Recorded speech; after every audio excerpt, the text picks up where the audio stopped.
Hey everyone, Percy Jules here. So today I just wanted to talk about the track transform feature in Studio One, which is pretty similar to the freeze functionality in some other DAWs. So why would you want to use this? Well, first of all, as mentioned in the manual, it might have some creative purposes. Also, it might help unclutter your mix, so it could help tidying up some stuff. But most of all, probably the biggest reason why you might want to use this is to save some CPU power and help prevent your system from overloading. Now, there are two types of track transformation, that is audio track transform and instrument track transform. Let's look at the first one first, so audio track transform. As you can see, I've got an audio track right here with an audio file on it. On the corresponding channel, I have some insert effects. I also have some automation going. I've done something to the volume and to the panning. Now, because of these insert effects, your computer has to work a bit harder. So let's take this as an example. This is an EQ. With this EQ, I'm telling Studio One, okay, cut these frequencies, boost these frequencies, cut these frequencies, and your computer has to calculate all of that. Now, the same is true for all the other insert effects and also the automation. So that's just an extra load. Now, of course, this is just one track, so that's probably not going to be a problem. But you can imagine if you have 30, 40, 50 tracks with an average of 7 insert effects on them each. Depending on your computer, it might not be able to handle that very well. So what we can do to relieve your computer of that extra load is we can transform this track to a kind of rendered state. So the track will be replaced by a kind of bounced version, and the effects of all these insert effects will become part of a newly created audio file. So the insert effects themselves don't need to be there anymore, so your computer doesn't have to make all those extra calculations anymore. Now, the way to do that is to simply right-click on the track and then choose Transform to Rendered Audio. Okay, now this window will open up, and here you can choose to preserve the real-time state, which means that if you choose this option, then you will be able to return to the original state, the real-time state, which basically means that you can undo the transformation. Okay, now then there are some options for the audio tail, so you can either have Studio One automatically detect the length of the audio tail, or you can choose a fixed length. Okay, now let's click OK and let's go. All right, now the track has been replaced and all settings should be set to the default state. So as you can see, the automation is gone, which is good. The insert effects are gone because they're all now part of that new audio file, so that's good. The volume has been set to 0 dB. There's one thing I seem to be having an issue with, and that is the panning.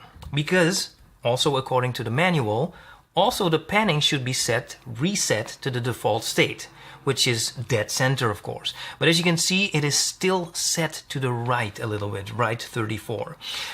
And I don't know why. I don't know if this is a bug or maybe I'm doing something wrong, but it just doesn't seem to be right.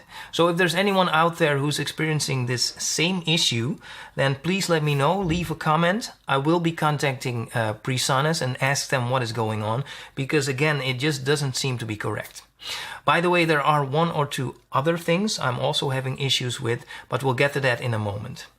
Okay, now let's say that there is something that we wished we would have done a little differently. Well, as we've chosen to preserve the real-time state, we can go back. So let's do that now. So let's right-click on the track and choose Transform to Real-Time Audio. And voila, that's how you do it. Now, this should be the exact same state as before.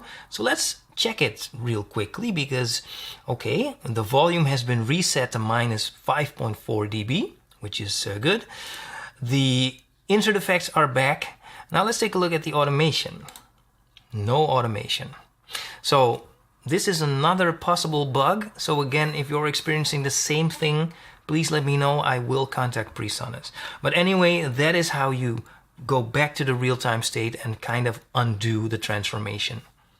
Okay, now let's take a look at instrument track transform.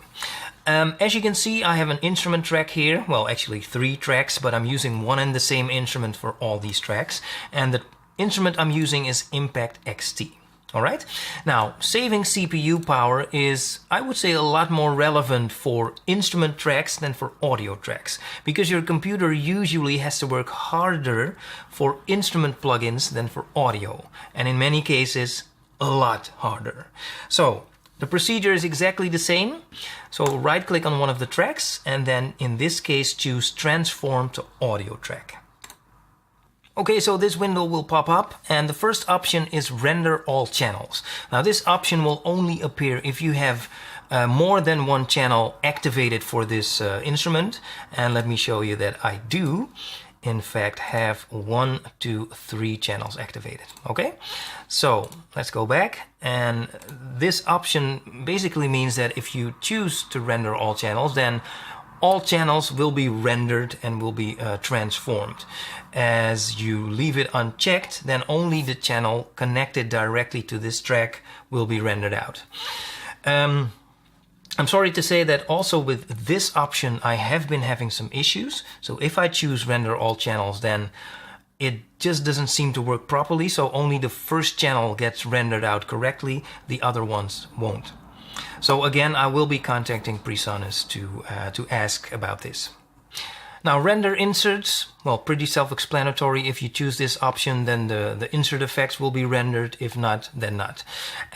Preserve instrument state, well, this is the option to be able to go back to the instrument track state, so to undo the transformation.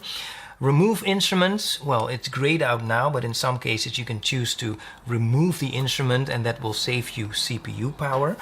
And then there is actually the same audio tail function as with the audio track transfer. Okay, so that's it. Now let's click OK. Okay, so as you can see, the first track has now been transformed to an audio track. What you can also see is that the MIDI information is still visible on that track.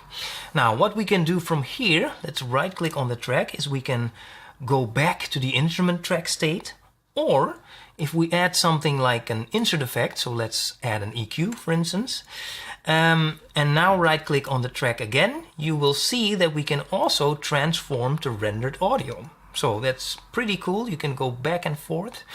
There is one more thing I have to say about this though, is that once you transform to rendered audio, let's do that. Let's just transform it. We can go back to the audio tracks, to real-time audio. Let's do that. No problem. But now, once you've went to rendered audio, there doesn't seem to be any way back to the instrument state, because if we right click, the option isn't even there. And even I've tried it with going to track and then transform and transform to instrument track, it doesn't work, even though the MIDI information is still visible. So I'm not sure if that is a policy or if that's also a possible bug. I'm not sure, so again, I will contact PreSonus and ask them exactly what is going on. Okay, one last little trick I would like to show you. So there is a quick way to transform instrument parts, and you do that by simply dragging them to an audio track. So let me show you. This is an instrument track with an instrument part on it. What we can do to transform it is simply to drag it to an audio track, release it, and voila. That's how easy it is. Okay, so that's it for track transformation for now. I think this is an amazing feature from Studio One. I also think it's a very necessary feature for many of us. Don't be thrown off by some of the possible bugs I emphasized on. You know, it still works pretty well. And again, I will be contacting PreSonus and I'm sure everything will be sorted out soon. Okay, so that's it for now. Thanks for watching.